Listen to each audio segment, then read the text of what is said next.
This is the Enjoyer Podcast. I'm your host, James Dixon. Very cool. So I want to thank you, Kevin, for taking the time to join us on the Enjoyer Podcast. I'll just get started right out of the gate. Where are you right now in deciding whether you're going to run for governor in 2026 or not? I like that you're going to just get started right out of the gate. Absolutely. You're looking for an announcement? Or? Absolutely. We are eager to break news at the Enjoyer. You know, right now, we've got time, okay? And I believe we've got time. We've got 515 days, roughly, before the election. Who's counting? But who's counting? The consultants like to spread it out because we have a president that's making so much news. And my concern is this, that in Michigan, we need to stay focused, we need to stay on task, and the more we spread that out, the more time that we give people to look at candidates versus look at the issues, the more that's going to hurt the Republican Party. Because you're going to have all the Democrats, doing the things that Democrats like to do. So it's going to be about Trump. It's going to be about Trump. For the first time in a long time, we're going to see Democrats having to go against Democrats. We're going to see Democrats having to allocate resources to go against a guy by the name of Duggan. And Republicans are in a different spot. So Right. I'm watching. I'm sensitive to the timeliness of it. And I'm doing all the things necessary to be prepared to make a yes or no decision. And my decision will be yes or no. But one thing that I am committed to is I'm going to stay active, because the issues for Michigan today are the same ones that I was talking about when I ran last time. Absolutely. Public education, okay? The economy's stupid. Are we better off? Jobs, or should I say the loss of jobs. Right.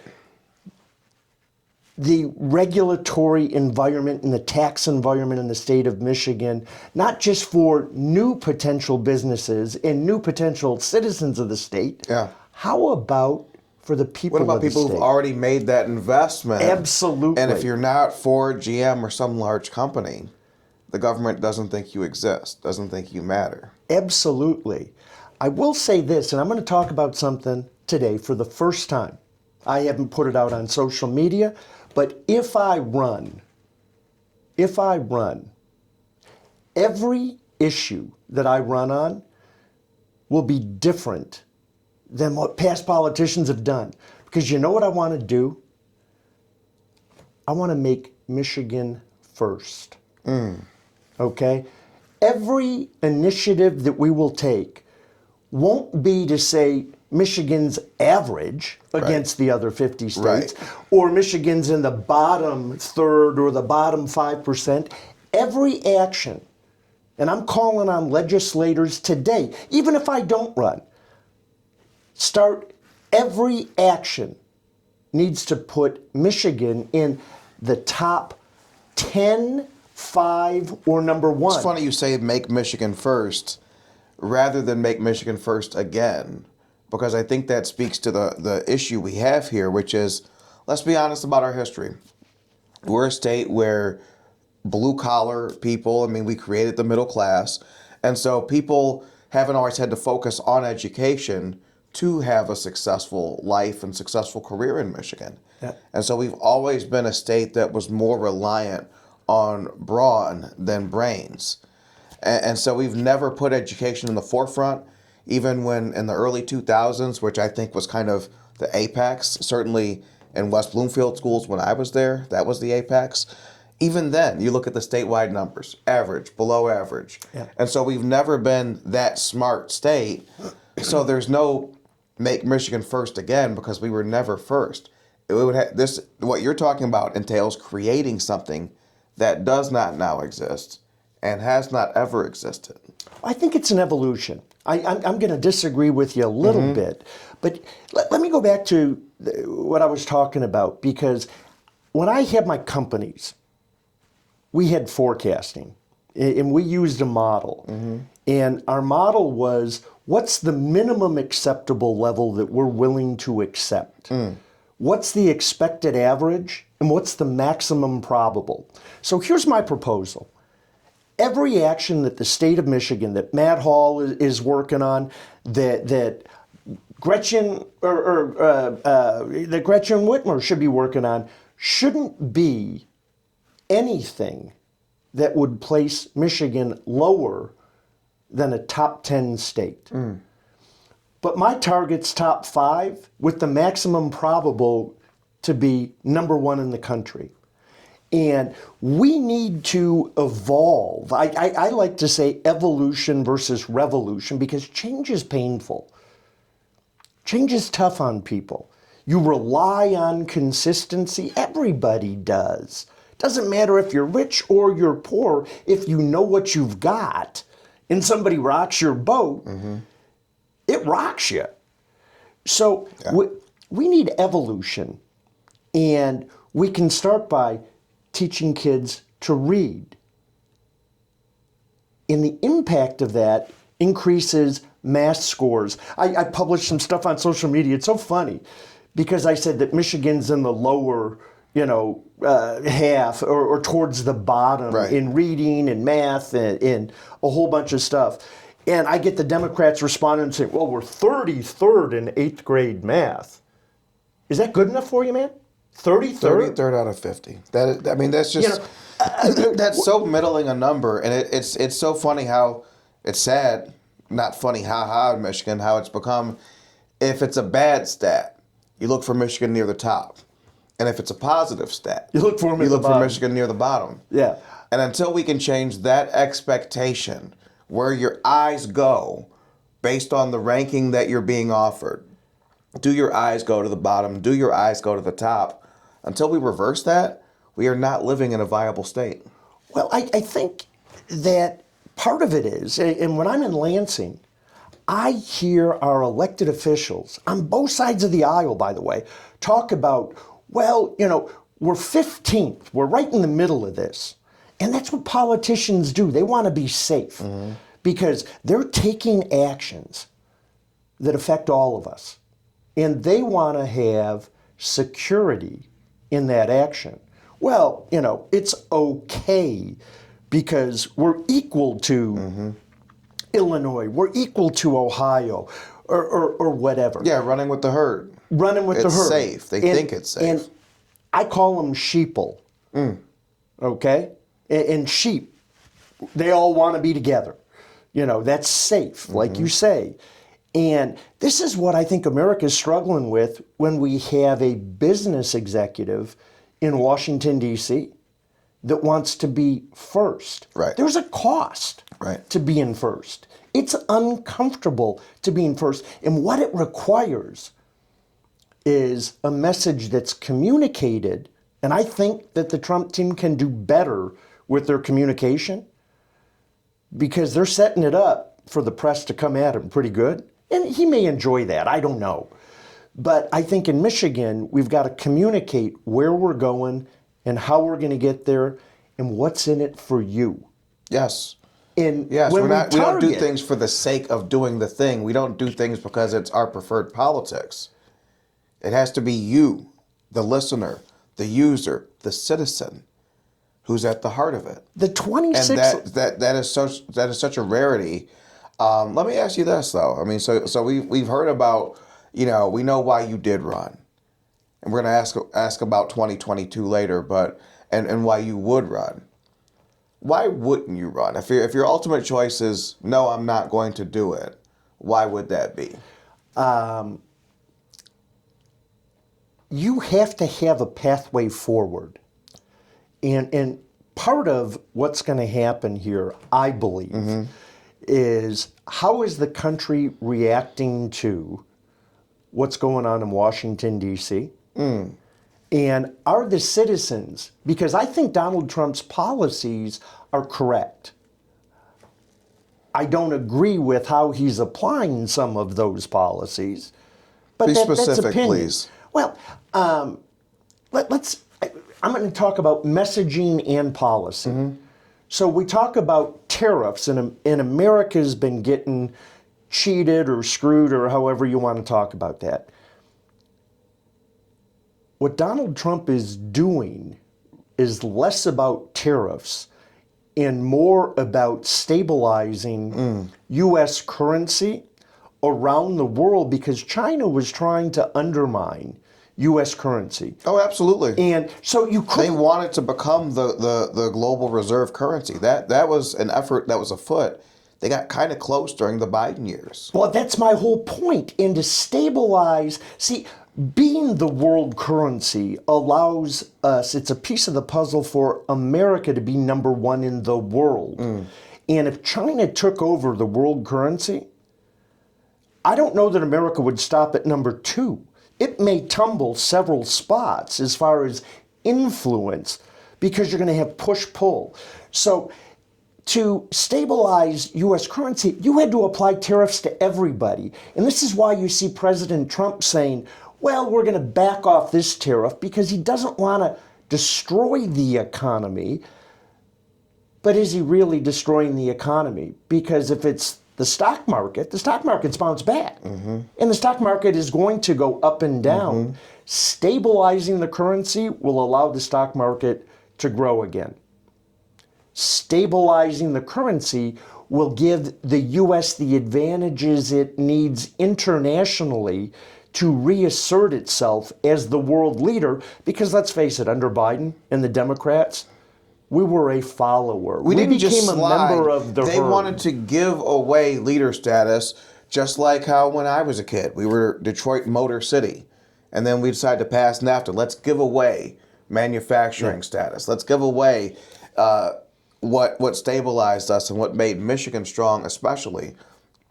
And so Donald Trump is kind of a breath of fresh air, because it feels like the one American president who's not actively working against American prosperity. But as you said, do people actually feel the effects of tariffs, or are they feeling the effects of news coverage of tariffs? I think that's a big part of it. And so we have a difference here, and I think about the broadcaster Ben Shapiro. He loves to talk about how facts don't care about your feelings. I would suggest it's the opposite. Feelings don't care about your facts. If people think the economy's bad, guess what? The economy's bad. Here's an interesting note. So since NAFTA, and it depends on how you want to measure the middle class, because when I look at the middle class, I want an educated middle class. You can make an argument. There is data out there that actually has been calculated that would say that the average income of people in the middle class has grown since NAFTA was put into effect, because high-paying tech jobs have proliferated as manufacturing and some assembly jobs have decreased. So the numbers lie a little bit for the middle class. What I found is those tech jobs are themselves a lie. You think about what some of these H-1B numbers. I saw I think it was Whirlpool trying to hire for senior software engineers in Benton Harbor at headquarters, $85,000. Senior software engineer? Yep. Under $100K? If you're getting someone from Bangalore, that's a whole lot of money. If you're getting someone from St. Joe's who has a mortgage and a family, that's not so much money. And so are they actually hiring someone who's senior, or are they hiring someone to take a job that your kid could have taken? Well, the devil's in the that guy's either details. taking a job from your legitimate senior software engineer who can't find a job who pays what it should, or from a starting level person who can't find that entry level job that lets you stay in Michigan. Right.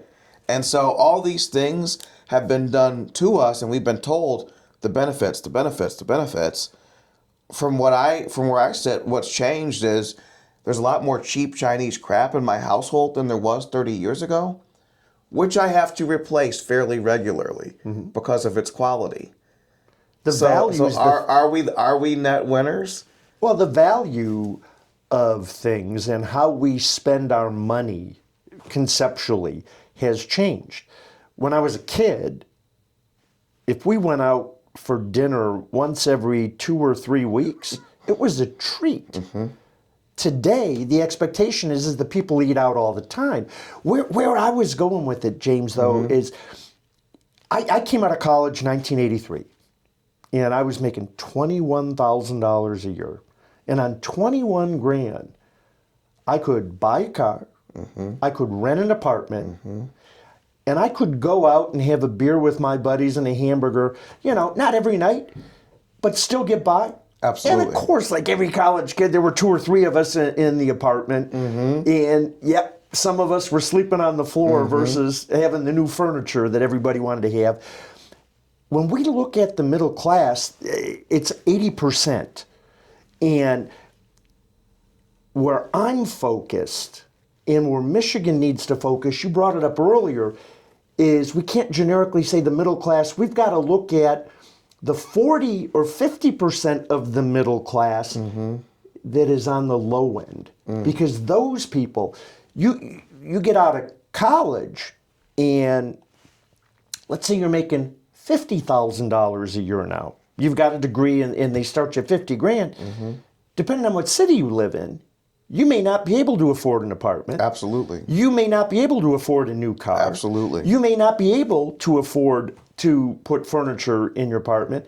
And by the way, what has that done for the thought process of educated children about marrying? Well, we've got less people marrying than ever before. Reproducing and having American children that culturally and environmentally are the offspring of parents who understand America, not who And at a aspire state-specific level, to we be have American. brain drain too. Yes, absolutely. And so those are national, but then we have the brain drain where our kids don't feel like they can stay, which denies so many parents in Michigan a real legitimate relationship with their grandkids. Yep. So now there are people who visit from New York or San Francisco. They won't move there from here. You can hardly afford to visit there. And now you might greet your grandkid with a handshake instead of a hug because you don't really know them. This is what's being cost us. Michigan's fastest growing demographic is 65 and older. Our state's fastest growing demographic is 65 We and regularly have more deaths than births in Michigan. It's been a Absolutely. 2020 trend at very least. So we can say that's a terrible statistic. I'm going to say it's a great opportunity. I'm going to say that all of the pieces to make Michigan the shining state in America exist with the right leadership, with the right goals and objectives that will allow people to prosper financially, spiritually, mentally, physically prosper. Because right now, Michigan doesn't have that. And you can't argue with the numbers. Last 8 years, what did we lose? 250,000 manufacturing jobs in Michigan. How's that working for us? We've lost the auto industry. We're no longer the Motor City. It's part of our history, Yes.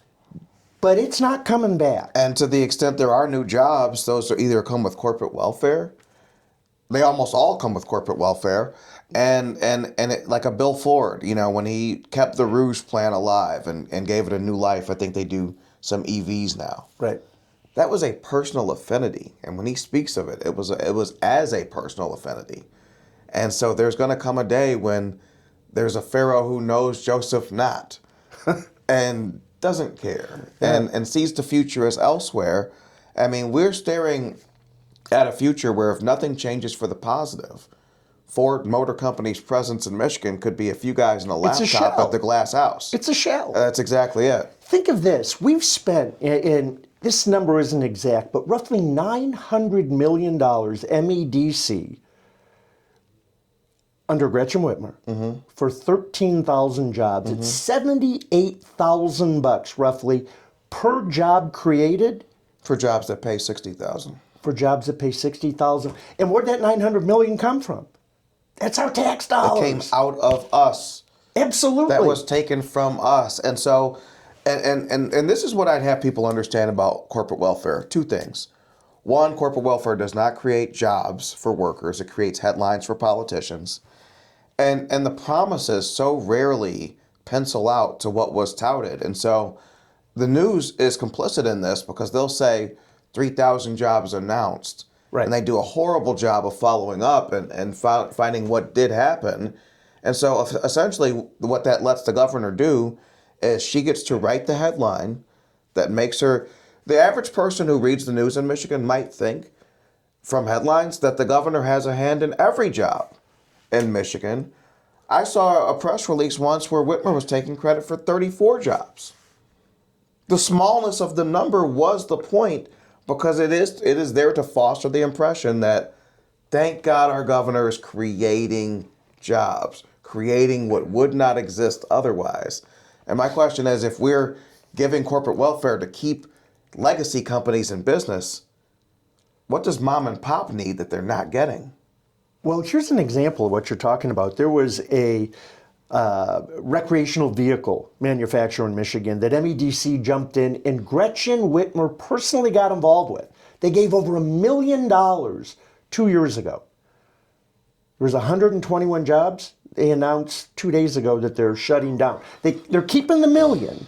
There's no payback, but they've left because the regulatory environment, the tax environment, and actually their ability to attract and maintain workers is so bad that even with the $1 million of corporate handout, they still can't make it work. They can't make it to be in business in Michigan. And right. so like that to me is our big problem here, where they're using corporate welfare to paper over a bad fundamental economy. Right. And so because the economy doesn't work for the average person, companies have to be given money to hire workers.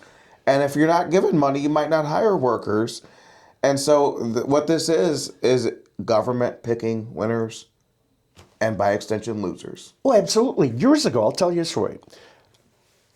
We've talked about when my brother died, I bought my family's business, okay? And one of the things that I wanted to do was invest in the facilities to improve the work environment. And I wanted to see, because at the time, Michigan was handed out all sorts of money to big business. Absolutely. So I called Lansing and I said, hey, my family's been here, over 100 years. And we're a small business. We've got 350 employees and we're paying all our taxes. And can I get one of those small business loans? And they said, you don't qualify. You don't qualify. But they're giving it away to people. You're not a big enough promise. small business. I wasn't a big enough small business, or I was too big of a small business, or you know what? We made too much money to qualify. And here they are giving General Motors and Ford and Chrysler hundreds and hundreds of millions of dollars to keep them in Michigan. And they're telling me I'm making too much. Fun fact about Ford Motor Company. Remember during the 2008 bailout, everyone was like, oh, Ford didn't take the money. Well, Ford was given $9 billion in low-interest loans to facilitate doing EVs. So whether the billion is a loan or a handout, they were given plenty of assistance from the government. That is an underreported aspect of the bailout. Let me ask you this. I find that as we talk about 2026, Republican voters, rather than saying, hey, we had a really good 2024, let's build on that, they're stuck in 2022 and just think everything's going to be a catastrophe again. when I look at the totality, though, of that ballot that year, right? Term limit reform as a referendum, early voting, limitless abortion. Then I look at a trifecta that was all seeking re-election. Whitmer as governor, Nessel as attorney general, Benson as secretary of state. I believe, my theory is that under no set of circumstances could a Republican challenger, when you look at those initiatives, when you look at the total ballot, could someone have beat Gretchen Whitmer that year? John Engler couldn't have beat her that year.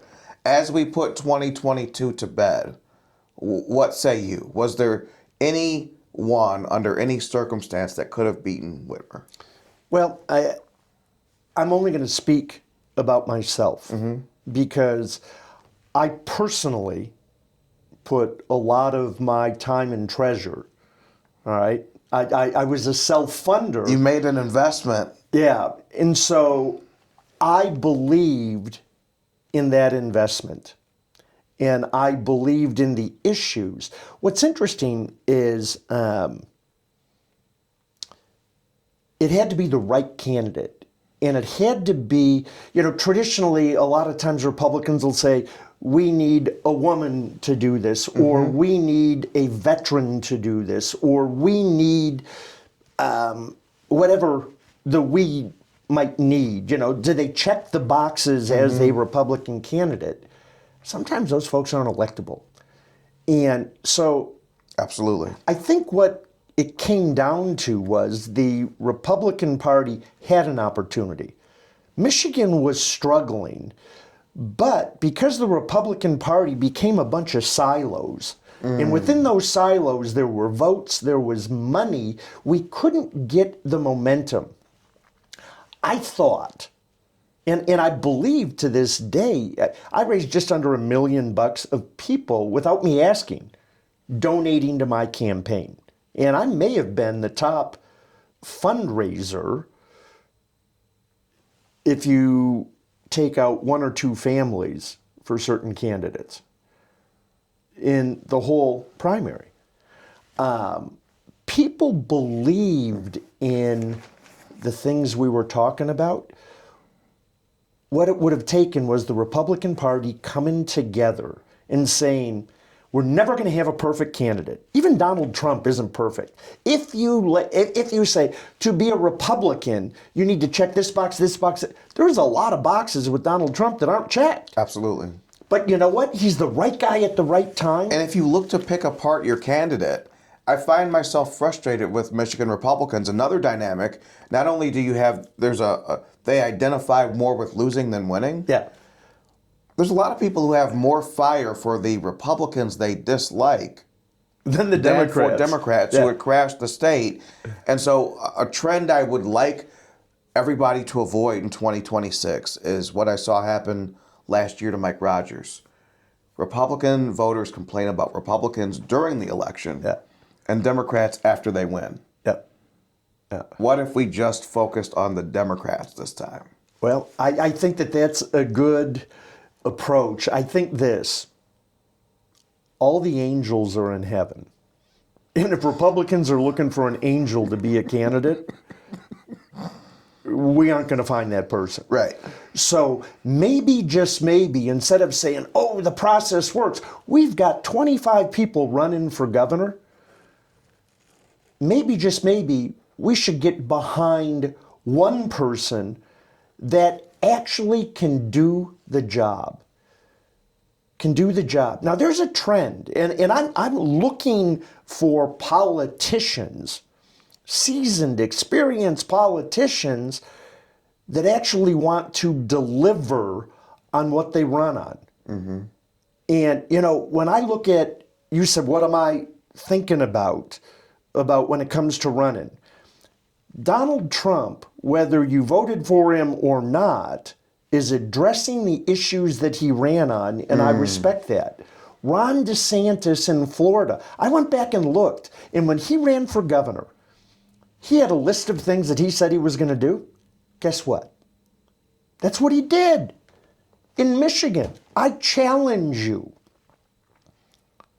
Rick Snyder and John Engler are the last two governors that we had that said, Right. this is what I'm going to do, and then actually did it.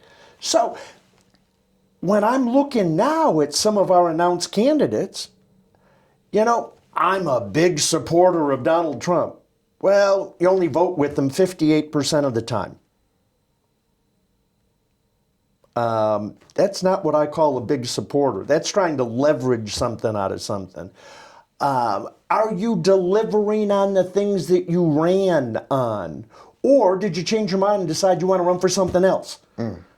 And we've got one of those in the race. We've got another guy that has been elected in Michigan, made a lot of promises. And he's going to come back and make those same promises again. And he's a good, solid guy. But is he going to deliver? Would you like to put names and addresses on these? Well, I think that people out there, remarks? your audience is astute enough to get a rough idea. If you're a business I'm guy, asking, does Kevin Rinke want to put a name and address on it? I like to speak sometimes in innuendos because that stimulates thought and conversation. It sure does. I want to get some people thinking, but here's what I will say. If Michigan decides that they need a business person, look to see if any of our candidates have a real bona fide, proven business track record. Not that they say, oh, I work for my dad's company. Because you know what? Not only did I work for my dad's company, I bought it. I didn't fail at my dad's company. I succeeded after I bought it. And there's a long history of results. So if we need a business person to run Michigan, then let's get behind the business person that has a proven track record of performing for the people that he employs. Or better yet, the people that support him in that leadership role. Not a politician who's made promises, who wants to get reelected, I'm glad who you wants to said do this. that, actually, because, I think your family history and your story is a bit misunderstood in that aspect. I think you were probably perceived as just some rich dude. I don't think people get that. I mean, when you look at, watch The Apprentice and watch Donald Trump's early rise, working for your dad is not necessarily an easy thing, but yours, I mean, you didn't just inherit it from your dad. Your brother was supposed to be the heir apparent. Yeah. And when he did die, you had to step up, 2 decades before you would normally have had to do it. Talk about that story, because I see a grit in that early Kevin Rinke story that I think people need to know about. Well, I'd like to tell people this. One, so I was a bit of a handful as a kid, and my mom thought she was going to punish me. So they had a friend that was a pig farmer, and summer rolls along, and my mom says, I'm going to straighten out Kevin. I'm going to send him to the pig farm. Well, you know what? Kevin went, and Kevin loved it and asked to go back. So I got a little bit of pig farmer. Was this the Slotkin family pig farm, by No, the way? no, it wasn't the Slotkin. It was the Van Ash. Freddie Van Ash family pig farm. But I went and worked at that and enjoyed it. And there's a reason that I say that. When my brother was killed, what very few people know and understand is I love my brother so much, and he and I were fighting like brothers sometimes do, that I had resigned from my family's business. He died 4 days after I told my brother that I was going to leave the company. And I said, Mike, I love you enough to let you have this business because this business defines you more than it defines me. So I actually... You were prepared to go your own way. I was going my own way. Remember, I had been employed by ex-President Ford. I had opportunities in Colorado. I had an internship with IBM that I could go back to and have worked at IBM. I like working. And I like making people successful. And I like servicing people. And that's a very unique trait. And that's not saying necessarily that I'm the right guy. It's just who I am. Okay? Not everybody likes to talk to a dissatisfied customer. No. Not everybody likes to lead from the front, especially when the shooting starts. Not everybody likes to have the conviction to do what's right, even if it's not in their best interest.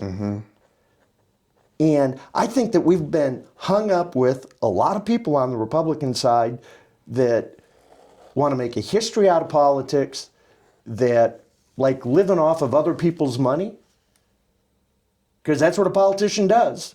They're living off your money, our tax dollars. Not a lot of people are volunteering if they're not getting paid. And many of those folks, it's the biggest paycheck they're ever going to have. And look how they leverage. Look how they cheat and twist. And I'm telling you, hard to accept on $175,000 a year income that you leave Washington, D.C. worth over $120 million if you're on the up and up. I mean, write a book and tell me how to do it. At absolute very least, you are being offered opportunities that you would not be otherwise. Even if it's just business, you're being offered equity stakes that you would not be otherwise. Of course. It's power that leads to the money. Of course. And that's what we're sick of. And especially I see in Lansing sometimes these stories where these obvious attempts at bipartisanship, and we're trying to. We don't care how well people work together in Lansing. What we want is for you guys to be representing us 10 million people from Lansing. That's what everyone's looking to see. And so sometimes they get caught up in the relationships. No, I'd like to see more tension in Lansing and know that there's people fighting for us there. Well, if the expectation is partisanship, we lose. And we lose because most elections are decided by, let's say, 5-10%. Okay? So what that would imply is that 45 to 50% of the people lose as we make decisions. And how do you move society forward if partisanship versus real solutions, doing the right thing for the role you're in to benefit the people you represent? I think that's to assume that there is a nonpartisan form of politics. And I would argue that is probably practiced at the local level. They say there's no Republican way to build a road. There's no Democrat way to build a road. In Lansing, it is a spoils system. And so who you benefit is also who goes unbenefited. But then there's the choice that I haven't seen anyone take. And I think Republicans especially would love to see someone take. What happens in Washington and Lansing is someone gets control of the cookie jar, Snyder administration, for example. And then they say it's about whose hand is in the cookie jar, not smashing the cookie jar. And so that's how you see the corporate welfare consensus continue under Snyder that had started under Granholm. Because Republicans get control of something and then they say, we're going to run it right. We're going to do economic development the conservative way. So as well, see, I'm going to go back and I'm going to say both Republicans and Democrats do that, and it's safe. Yeah, just keep the money train going because you don't have to fix the actual economy. And by the way, it's already been accepted into the greater community. I don't think Michigan needs that. All right? I don't want to say that Michigan needs a Doge because Doge only is recommendations. And if Congress doesn't enact those recommendations through legislation, the United States benefits zero. So what you're really saying is Washington needs a real Doge. What Washington needs, and what I believe Michigan needs, is someone who can say, you know what?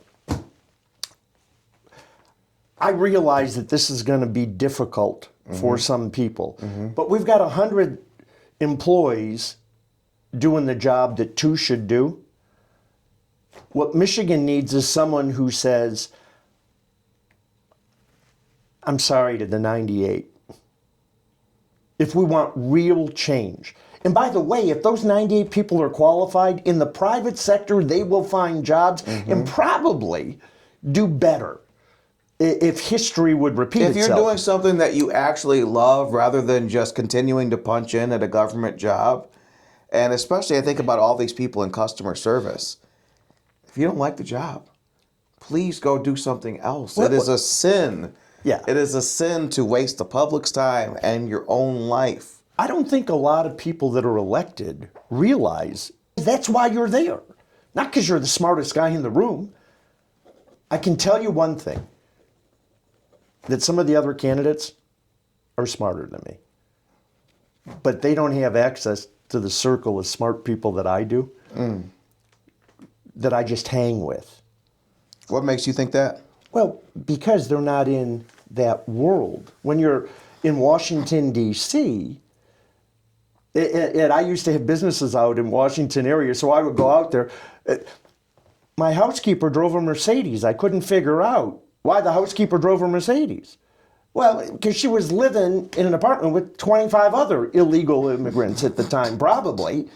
But it's Shangri-La. Every 2, every 4 years. Is that to say you were employing an illegal immigrant housekeeper? I probably was. And you know what? The truth of it is... Were you part of the problem, Kevin? You know what? The guy in front of me in the corporation said, "This is where I live." I said, "I'll take the apartment." He said, "This is who cleans it." I said, "Great." Did I do the research? No. I'm just being honest with you. Did you not want to know? I got to be honest with you. It wasn't that important. And I'm going to tell you that in Washington, D.C., it's not that important. And that's just the truth. Whether people like that or not, everybody isn't vetted in Washington, D.C. It's just simply the truth. Maybe a sad truth. Maybe we need to do better. But like I said, all the angels are in heaven. And if that's something that you want to get upset about, hey, go ahead, get upset about it. I'm not going to lie about it. Is what it is. Let me ask you this about something else that is. Just from online, I see what appears to be a budding bromance between yourself and Garrett Soldano. Please, yes. I see a friendship. I see a real affinity. You guys doing that March or May 17th event together. Talk about that relationship. How someone who was a former rival, it seems like you guys have a real affinity for each other at this point. Well, see, I don't consider any of the people I ran against as rivals. And if I run again, the people I'm running against aren't rivals. I respect each and every one of them for getting in the arena. And the general population, it's hard to understand how much energy, how much effort, how many personal attacks you go through, how it impacts your wife, your children, your family, your friends. So they aren't rivals. Yeah. I respect each and every one of them. I want qualified people with proven track records. Okay? And I don't think you get a lot of that out of the political world. I'm just being honest with you. So you respect him as a fellow outsider? I respect him as a fellow outsider. And so, if you grew up in politics, I go back to, what'd you say you were running on? Did you deliver on it? Oops, well, that doesn't add up. But we need more than a nice smile. We need more than someone who can command the room. The natural curvature of my mouth is upside down. People said, "Oh, you don't smile enough." I'm smiling on the inside. Let me tell you, I love it. But it always looks like I'm a serious dude, because these are serious issues. And maybe I wear my heart on my face at times. Speaking of your face, I saw a picture of you. I want to say it was from 88, maybe 83, with a beard that was pretty filled out. Really? Yes. Are you sure it was me? It was you. Wow. It was you. I'm gonna send you the story. It ran again when you ran 4 years ago. It was talking about your brother. It was around that era, from the '80s with a filled out beard.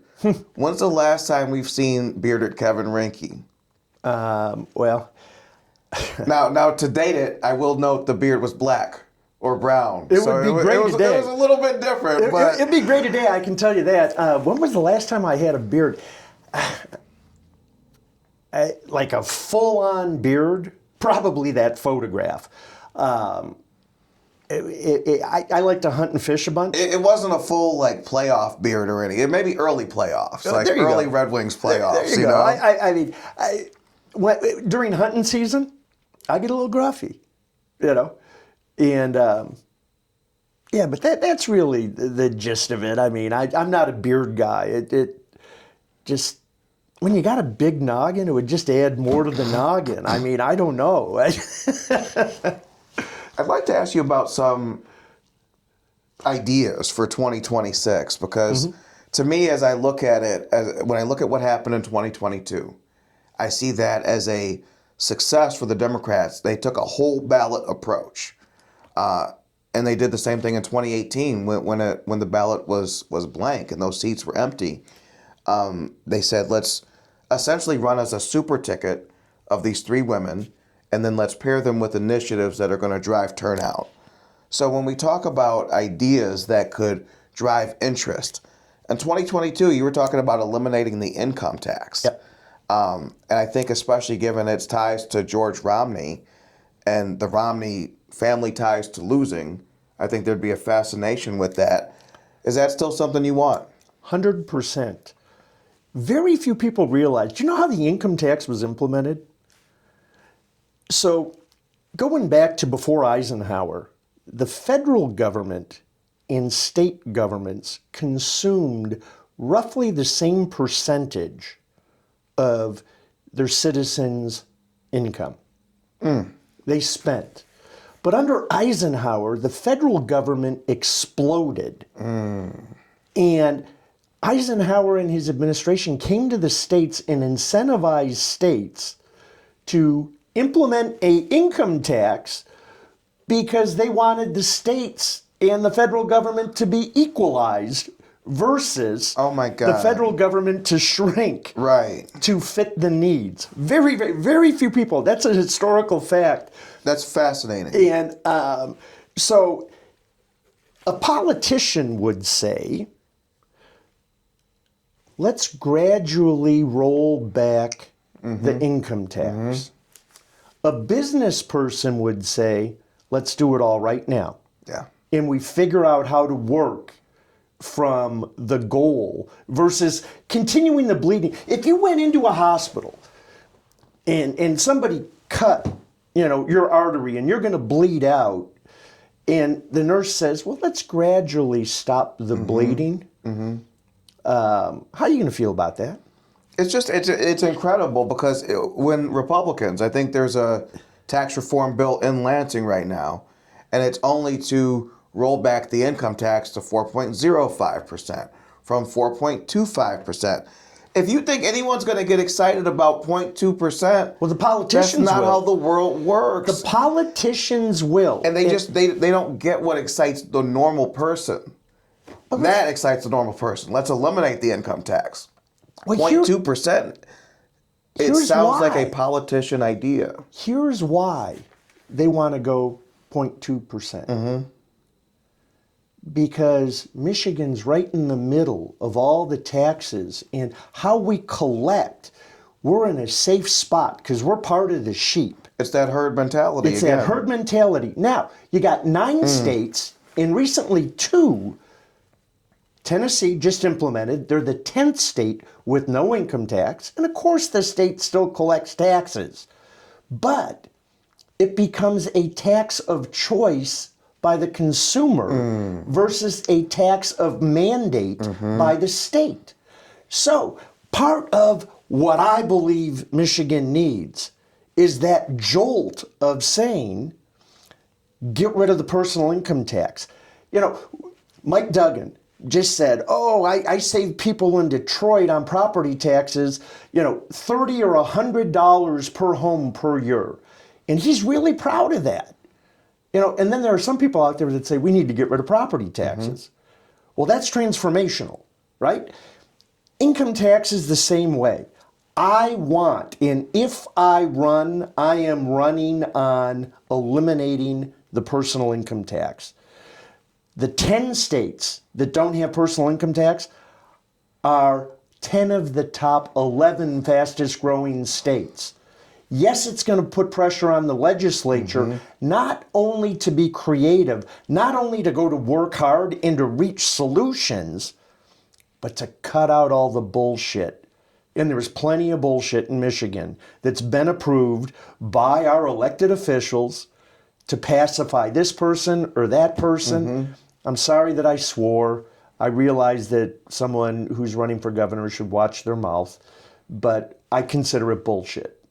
And I'm going to call it the way I see it, because the community pool or the AstroTurf football field for $1 million or $2 million bucks, when our kids can't read, when they can't write, when they got to move to another state. It's obscene, and it adds up. And they talk about, how do you spend $1 billion in earmarks?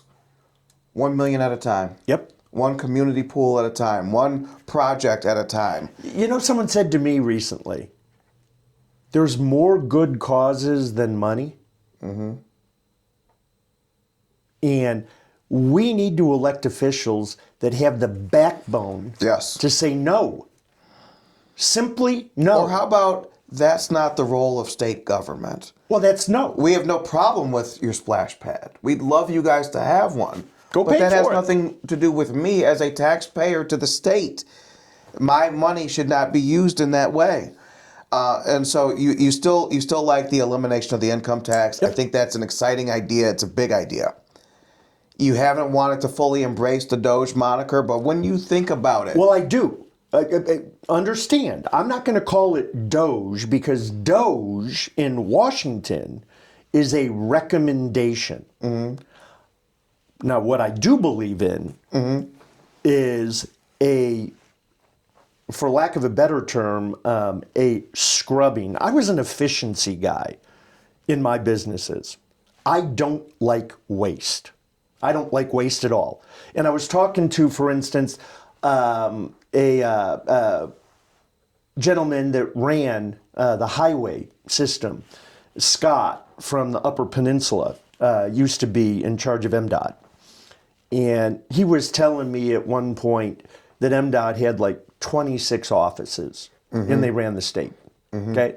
Today they've got 156 offices. And did the state grow? I think the story of Michigan is we've been shrinking or staying the same. So what do we need all those offices for? That's the type of thing. That's government growing for the sake of government. That's that government, is exactly, which is naturally consumptive of the source that feeds it. So, we need to look, and I'm going to come up with something that Lansing just did. I don't like the way it looks on the outside, but I'd have to look further. Michigan has hundreds, I think 600 roughly, or 700, specific number excludes me, school districts right now. Okay? And they all have their administrators, and they all have their principals and superintendents and blah, blah, blah, blah, blah. And of course, there's all sorts of reasons that those school districts exist. The state of Florida, which has roughly 10 million people, has 11. We have 600. I think the Michigan number is a little bit skewed, though. Because each charter school, which is a public school, they're all considered a district. Before charter schools, So it's Michigan still had hundreds of school districts. We do have a lot of school districts. And here's my point. Can we afford to pay for the administrative structure? And of course, the MEA, they're going to come out and they're going to say... Oh, and then you think about the intermediate school districts. Well, of course. Why do we need county? What does all this stuff do? And what does it have to do with kids? It's all justified when you are building an administrative structure. We have an education industrial complex. Hello, that but we're not educating. has very little to do with actually educating kids. That's right. Yeah. So, when I start saying, do I want to look at that? Yeah, for our kids. I care more about the children of Michigan than I care about the MEA at the end of the day. If the MEA can deliver top 10 education in every category, well, then I'm looking somewhere else to save the taxpayers' money. But if they can't, then we're going nose to nose because it's about results. It's about facts. And I think the teachers are great. You just hit on a very important point, and I think it's part of the Trump issue you mentioned with his tariff messaging. Vengeance, we're screwed over by these other countries. Does it feel true? Not especially. But that only goes you so far. Right. What I need to hear is how my life is going to improve. Yeah. I don't care about China. So I don't care enough to hurt them. This isn't about China to me. And so that's kind of become the American mentality is if I can be assured that this will hurt someone else, then I'll do it. No. What if we focused on what helps our kids and helps ourselves? And somehow we got talked out of that, and it became this. Maybe it's a Cold War legacy, but even last year, I think about all the people I heard say, "I would crawl over broken glass to vote for Donald Trump." You hardly hear anyone talk about that way when they talk about their kids, though. Right. What is that? See, Why would we extend ourselves for a character on TV, but not for our families? well, because we get hung up with media. We get hung up with influence and influencers. I can tell you this, that at the federal level, when you're talking about the whole country, how our country fits into the puzzle of the world needs to be dealt with at that level. I'm not interested in being in Washington, D.C. as a congressman or a senator or as the president. I care about Michigan. So every action that an elected official, that the governor should take, in my view, benefits the children, the family, the community, the county, all the people of Michigan, because that's who you're elected to represent. So when we talk about, it's not attacking the MEA, but in essence it is, because the MEA has created a structure. They benefit from a status quo that does not help our kids, and as that status quo changes, they'll be less better off than they are. I just care about the results. And the way we have to present it is as addition by subtraction. So, not against you, for us. Right. So here's the deal. Michigan right now has one of the highest, if not the highest, unemployment rate in the country. All right? When we're the lowest unemployment rate in the country, that's when I say the government is functioning. We have kids that aren't educated. When we're the highest educated state in the country, that's when government is functioning. When we have average incomes because of the business environment that our governments control that exceed the average, that aren't below the average, that's when government is functioning. You know, you can't be an elected official, and when you look at Detroit in the average income, and I think it's one of the 3 lowest average incomes in America, and say that Detroit's a success when its people can't afford to live there. Come on, man. We can all come up with exceptions. We can all come up with a very small percentage of people who are benefiting. And this is why I always say on Twitter, exceptions prove rules. Yes. If you can, if I say, don't love the idea of a woman running our state, and you cite Golda Meir, if you cite the most successful woman in leadership ever, you're essentially affirming my point that the typical woman is not in position to do that. I'd like to ask you about some Michigan political history. So basically this century, incumbents get reelected. We haven't had an incumbent unsuccessful since Jim Blanchard going for his 3rd term in 1990. Then I look at, So how it's gone the last two governors, we have governor runs the state for 8 years, along with attorney general and secretary of state of the same party. It's been that way for Snyder. It's been that way for Whitmer. What do you make of, what do you attribute to that whiplash nature where Michigan is regularly red state, all red, blue state, all blue? The trend seems like it's positive for 2026, but we also defy history quite a bit in Michigan. What do you make of that trend, and what do you think it augurs for next year? Well, I think that what's unique this time is, right, wrong, or indifferent, Donald Trump is arguably the most unique personality in the White House in the history of our country, or one of the top 5, for Absolutely. sure. And certainly in my lifetime, the most By far. colorful Yeah. and controversial. So we can't go back in Michigan and look and say, well, 8 years of Democrats and then 8 years of Republicans, and it balances out. Here's the consequence.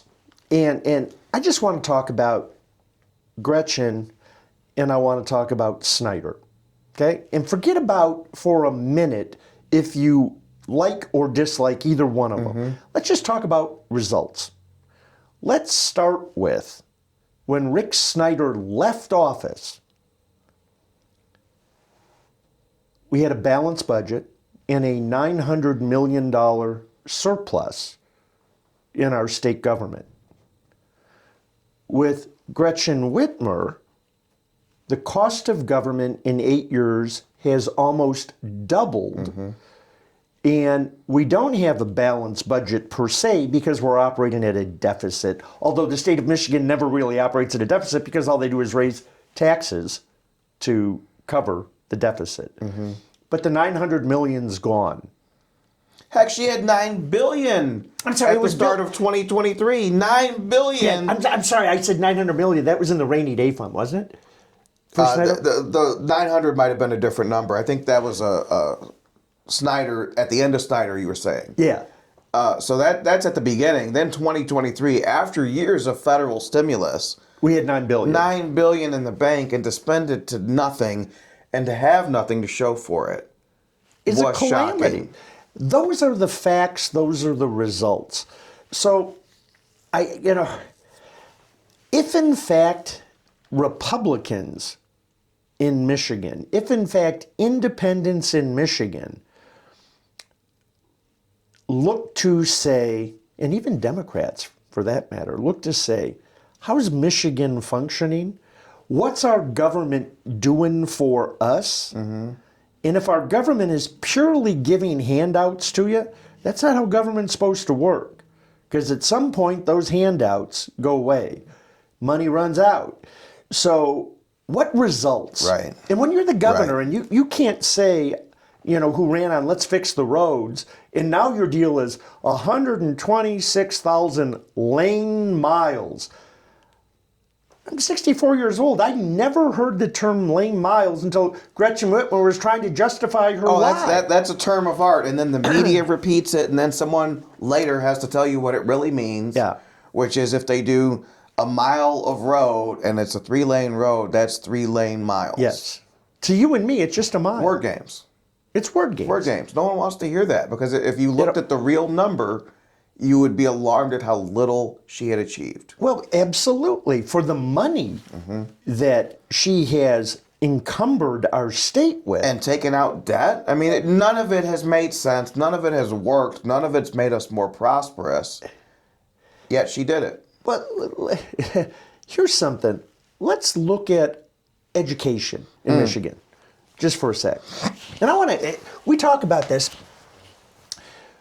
What did they just come out and say about classroom size in Michigan? Oh yeah, same thing they've been saying for 100 years. What did they say though? Too many kids in the classroom. Too many kids. And how many kids is that in the classroom? 30. 30. All right, well, let's break something down for a sec. Okay, what's the average income of a teacher in Michigan? Do you know what the number is? No. $69,000 a year. Okay? keep that number off to the side. It may be too low, it may be too high. That's not the issue right now. But we got 30 kids. What's the average dollars that the state allocates per child? It's like 10,000 per kid. It's about 12,000 actually, and then the counties kick in a little bit more. You can make an argument, and just for simplicity, because up in Flint with Lansing, they're getting almost 40,000 a kid with subsidies. But let's use 15,000. The real average number in Michigan is over 22,000, but let's use 15,000 because I'm not that good at math. Per kid, okay? And there's 30 children in a classroom. All right? So 30 times 15,000 per kid is $450,000 per classroom. And let's subtract what it costs for the teacher. 70 grand. That leaves 380,000 per classroom. So if a school has 40 classrooms, 380,000 times 40. Okay? You see where I'm going with this number? We don't need more money. Right. We need results. Okay? We need measurable results, non-BS results. Do our kids read? Do they write? Do they do arithmetic? Do they understand the history of America? And are they educated on things that can provide value? It's really not much to ask. No, it's And it's minimum not what we acceptable. have. And it's not what we have. It's absolutely tragic. And I think things really changed during the pandemic, when a parent who's Just working at snowballed. home could listen to their kid Yeah. and what they're not being taught at school, and parents were like, "Oh my God, that's what school has become." And the amount of teachers who are playing house with kids rather than educating kids. And I mean, I remember when I was a kid, I don't remember ever knowing a teacher's politics, dating life, any of that. And it just didn't matter. I didn't even know first names in a lot of cases. No, they were Mr. and Mrs. That's exactly Smith. it. And there was a healthy remove, and there was also an understanding, and which my parents had to reinforce several times to me, that they are the teacher and the adult, and I was the kid and the pupil. And there was a healthy understanding that not everything is for everybody. Now we have re-education instead of education, where your kid's going to be told exactly what to think, and not how to arrive at a result. Just repeat what you've been told. Critical thinking was a philosophy that was implemented into curriculum. And critical thinking means you question everything to learn. And because you want the information behind the result, not just the result. Today, they've eliminated critical thinking because that takes too much effort. As long as you get the answer right. Absolutely. Remember having to show your work? Absolutely. And if you got the answer right and didn't show your work, it was as good as getting it wrong. Absolutely. Because they needed to know that you knew the thought process. You didn't just press buttons on a machine. So if it only comes down to an answer, and some people don't like this statement, that is indoctrination. You say yes because I said you need to say yes. You say no because I said you need to say no. Which they're still not learning. All they're learning is to view you as the source of authority. Yeah. And I see that has gripped the Democrat mind. Remember, there was a point when the belief was that the left was smart and urbane and well-educated. And these are the people who read books, and there are professors, and there are all these. You ever talk to them? That's not what I see. That's not what I encounter. What I encounter are people who are operating on yesterday's talking points, and they all sound the same.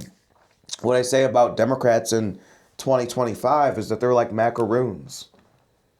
Doesn't matter what flavor they are, they all taste the same. They all say the same things. You know, that bums me out a little bit because I like macaroons. There used to be a difference. And I don't like Democrats necessarily. And I don't like their Democratic philosophy right now. There's a huge, like, our party is the one where there's a good amount of healthy debate. And the Democrats, there is none. And so Mike Duggan will actually get you out of here on this one. If we can get some brief word association. We're going to talk about because we talked about some other Republicans that you've had critiques on. But let's go through the likely competitors you might face. And it doesn't have to be just one word, but just your thoughts on this person. Let's start with Garland Gilchrist, our lieutenant governor. You know, I've met Garland. And I like him. I really like him, as a person. Man. Yeah. And as a man. Weak is, when it comes to politics, very pliable, and I don't think that that's good for Michigan. And yet I respect Garland and I like Garland. Man, do I want to sit down and have a conversation with him. But when it comes to politics, he's going to let those women push him around. He's going to get pushed around. It's kind of like Joe Tate. So you got a guy who's 6'6" and another guy who's 6'7". You might as well be my size because you guys get pushed around by women. Mike Duggan, he says he's not I call him the trans independent. He says he's not a Democrat. He doesn't identify as a Democrat. He's the trans independent. What say you? Well, I say this. You can call yourself anything you want. And you know, here's two things. If he called himself Michelle, he wouldn't be a woman either. Mike Duggan isn't a cat. And he's not an independent. Mike Duggan's a Democrat. And where he fits into that Democratic Party is what he's fighting against. Because if Mike Duggan is the accepted Democrat, he just might be too liberal for Michigan. And that's why he needs to be an independent. Think of the advantage that he gets. You're going to have all sorts of people running for the Democratic governor's seat, and they're going to beat the heck out of each other, just like the Republicans are going to do. Mike Duggan gets to sit on the sideline because what does it take to differentiate yourself in a primary? Resources, money, and distinguishing yourself. Mike Duggan's already on the ballot. It's a weird situation. He's the only guy we know will be on the November 2026 ballot. Yeah. Even and Jocelyn we won't know Benson. anything about Mike Duggan until late in the game. And then will there be enough resources to talk about the real Mike Duggan? I think at best he's going to be a spoiler because when you look at the amount of straight ticket voting in Michigan and parties that are running to the extreme left and extreme right, everything is geared up for a Democrat to say, there's no way in hell I'd elect anyone who's not a Democrat. And for a Republican to say the same thing. So there's little room in people's heart or on their ballot. And the other problem I think Duggan's going to have, we talked about how these super tickets are forming nowadays, where it's not just governor and lieutenant. That's 80s. Now it's, you got to have a governor, secretary of state, attorney general. This guy's running by his lonesome. See, Mike Duggan's not running by his lonesome. He can't generate power behind him. If Mike Duggan is elected, he will go to the Democratic Party and petition that party to give him candidates from the Democratic Party to be his lieutenant governor, to be his secretary of state, to be his attorney general. There's no question about that. That's the pool that he's aware of. I will say this, and I think Republicans really need to be careful, because I operate under this theory. There's more Democrats in Michigan than there are Republicans. And there is a segment of independents, which we used to refer to as Reagan Democrats, okay, that fall in the middle. So let's, again, math-wise, let's say Mike Duggan hurts the Democrats by 15 percentage points. Okay? Republicans have more to lose with Mike Duggan and really need to be concerned about Mike Duggan, because will Mike Duggan appeal to that independent voter at the same time that he gets Democratic votes? Let's say he hurts the Democrats 15%, but hypothetically, let's say he picks up all 11% of the independent voters. Republicans still might come up short. Mike Duggan, people got to watch really carefully. And I think you've just made a great point. When you think about the 2026 ballot, you can't just say, who would I like to face Jocelyn Benson? You have to think of a three-person ballot. Blank, Benson, Duggan. Do I want Rinke, Benson, Duggan? James, Benson, Duggan? You have to think about that three-person calculus because it is a three-person race. And we'll get you out of here on this one.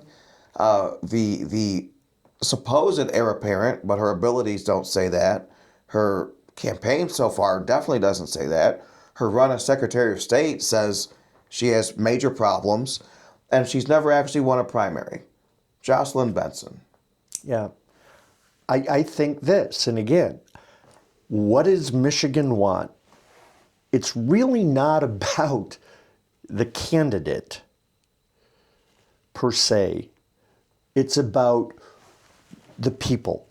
And what do the people want? And can they find a candidate that can deliver that?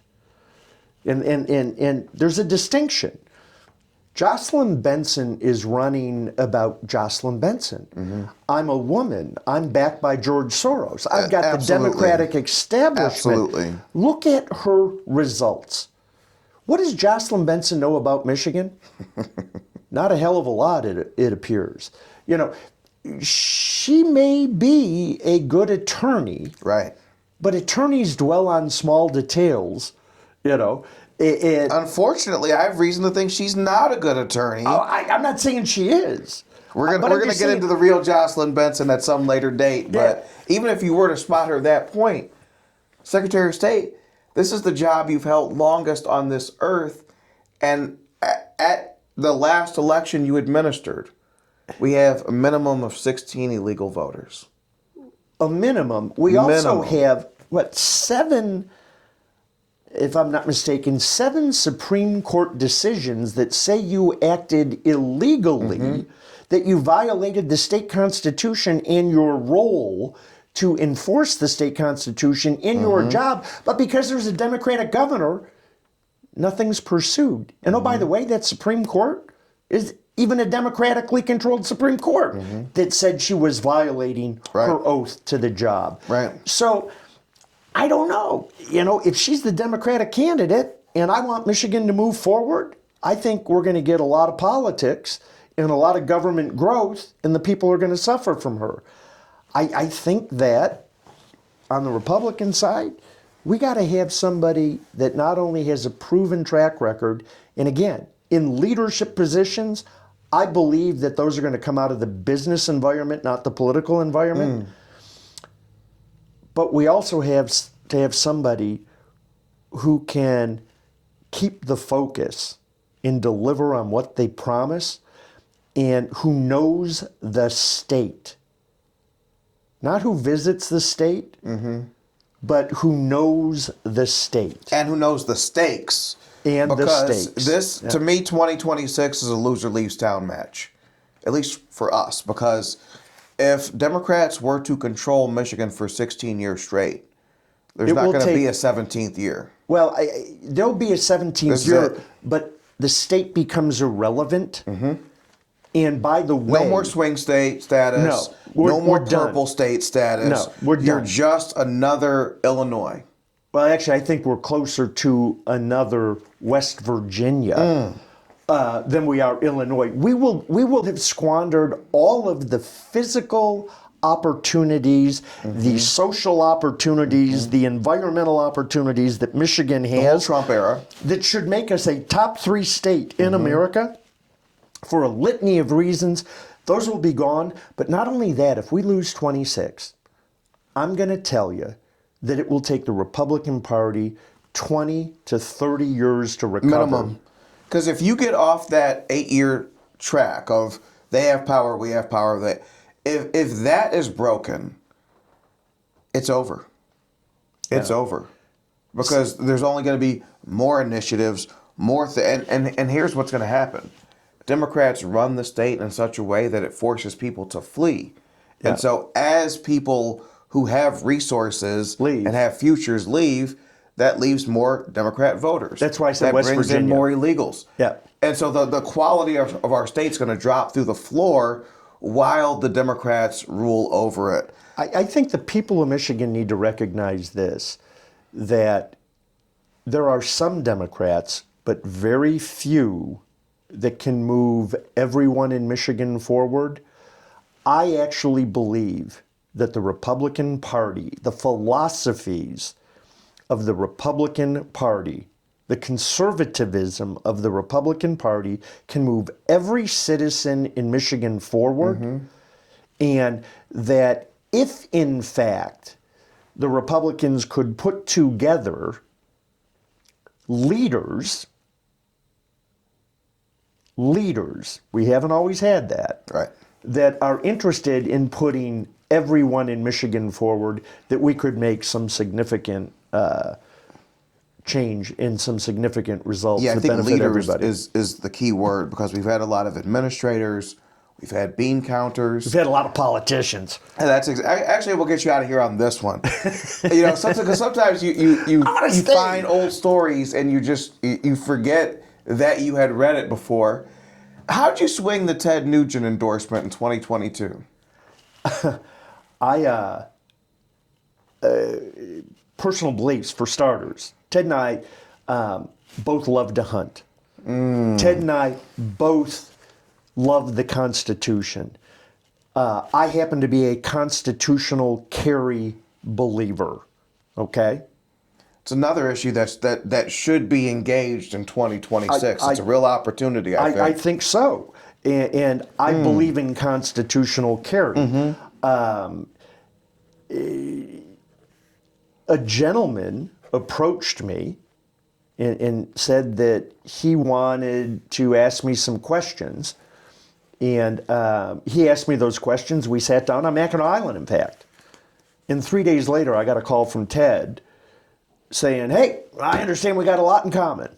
And what's so nice to Ted Nugent, when I was a kid, wasn't the guy that I was necessarily listening to. He was a little crazier than I was. I'm going to tell you this. Ted Nugent loves this country.